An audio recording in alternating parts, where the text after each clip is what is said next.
Selamat datang, kembali lagi dengan saya, yang akan membahas mengenai pengertian kapasitor, macam-macam kapasitor, cara kerja kapasitor, dan tidak lupa juga dengan simulasinya. Menurut Wikipedia, kondensator atau kapasitor adalah komponen listrik yang digunakan untuk menyimpan muatan listrik. Bahan penyusun kapasitor yaitu dua keping atau dua lembaran penghantar listrik yang dipisahkan menggunakan isolator listrik berupa bahan dielektrik. Jadi, analogikan kapasitor sebagai ember. Ketika Anda mengisi air ke dalam ember, air akan mengalir secara perlahan dan mengisi ember tersebut hingga terisi penuh. Begitu juga dengan kapasitor, bisa digunakan untuk menyimpan muatan listrik hingga terisi penuh. Selain resistor, kapasitor juga salah satu komponen pasif yang sering digunakan di dalam elektronika. Kita dapat dijumpai di dalam motherboard komputer maupun laptop. Selain itu, juga dapat kita jumpai di dalam ponsel kita, yang mana menggunakan kapasitor SMD yang berukuran super kecil. Kapasitor mempunyai bentuk dan jenis yang berbeda-beda. Berikut bentuk kapasitor dan jenisnya yang sering digunakan.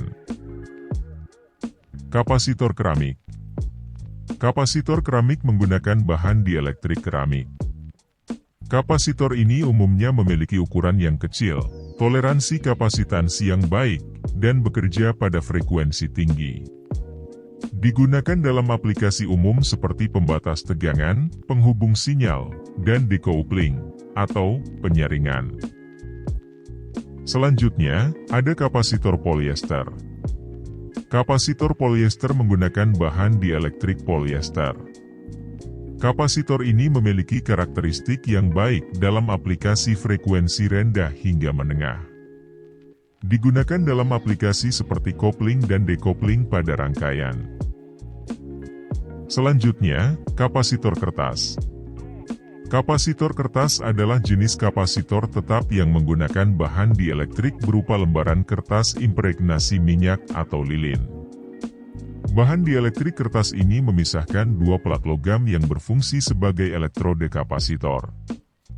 Kapasitor kertas biasanya digunakan pada frekuensi rendah hingga menengah dan dapat menangani tegangan yang relatif tinggi. Mereka sering digunakan dalam aplikasi daya listrik seperti dalam sistem distribusi listrik dan peralatan daya lainnya. Kapasitor mika. Kapasitor mika menggunakan bahan dielektrik mika yang merupakan mineral alami yang memiliki sifat dielektrik yang baik. Mika sering digunakan dalam aplikasi frekuensi tinggi, tegangan tinggi, dan di mana stabilitas termal yang sangat baik diperlukan. Keempat kapasitor tersebut merupakan kapasitor bertipe nonpolar. Sedangkan kapasitor nonpolar, atau kadang disebut juga kapasitor elektrolitik nonpolar, adalah jenis kapasitor elektrolitik khusus yang dapat beroperasi tanpa memperhatikan polaritas tegangan. Kapasitor elektrolitik nonpolar memungkinkan aliran arus dua arah tanpa merusak komponen, dan ini merupakan perbedaan utama dengan kapasitor elektrolitik polar yang memiliki polaritas dan hanya dapat beroperasi dalam satu arah tegangan. Untuk simbol yang digunakan, umumnya seperti yang tertera pada gambar tersebut. Sedangkan, kapasitor bipolar adalah jenis kapasitor elektrolitik khusus yang dirancang untuk bekerja dengan dua polaritas tegangan yang berbeda. Kapasitor ini juga dikenal dengan sebutan kapasitor elektrolitik dua arah. Lalu apa bedanya dengan kapasitor nonpolar?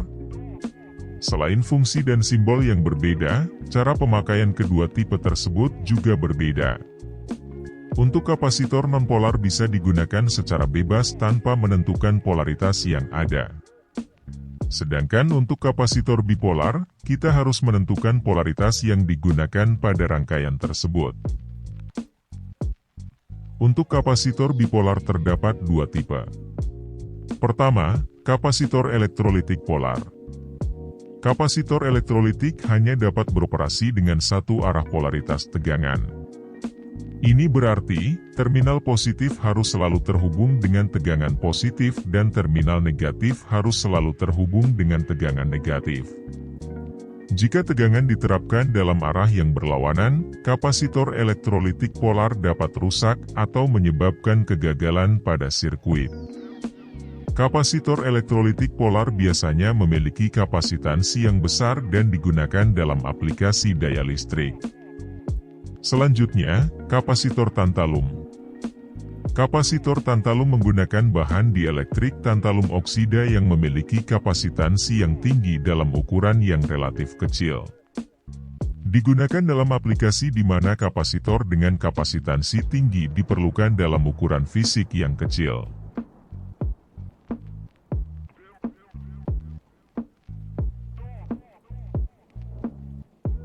Di sini, tersedia rangkaian yang akan digunakan untuk menyalakan lampu LED.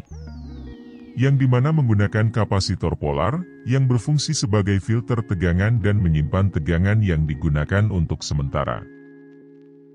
Sedangkan, pada rangkaian berikut, berfungsi sama seperti rangkaian sebelumnya, namun tidak menggunakan kapasitor. Bisa dilihat pada grafik yang ada, sebelum sumber tegangan diberikan, grafik pada LED yang terdapat pada rangkaian yang tidak menggunakan kapasitor, terlihat adanya noise pada grafik tersebut. Sedangkan, pada rangkaian yang menggunakan kapasitor tidak terdapat noise. Jika sumber tegangan diberikan, garis hijau, pada grafik kapasitor, menunjukkan proses pengisian tegangan di dalam kapasitor hingga penuh secara perlahan-lahan. Serta, LED pun ikut menyala. Jika sumber tegangan diputuskan, maka kapasitor mengalami pengkosongan tegangan yang ada di dalamnya untuk mempertahankan agar LED tetap menyala, hingga tegangan yang ada di dalam kapasitor habis, yang membuat LED tidak menyala. Sedangkan, pada rangkaian yang tidak menggunakan kapasitor, LED akan langsung tidak menyala ketika sumber tegangan diputus. Sedangkan, semakin besar kapasitas kapasitor yang digunakan, maka semakin lama waktu yang digunakan untuk melakukan pengisian dan juga pengkosongan. Sekian penjelasan dari saya, semoga kalian yang menonton dapat memahaminya. Bila ada salah kata dan informasi bisa kita diskusikan di dalam kolom komentar. Jangan lupa untuk berlangganan, agar semakin banyak video yang akan saya buat untuk membuat kalian semua semakin memahami mengenai elektronika.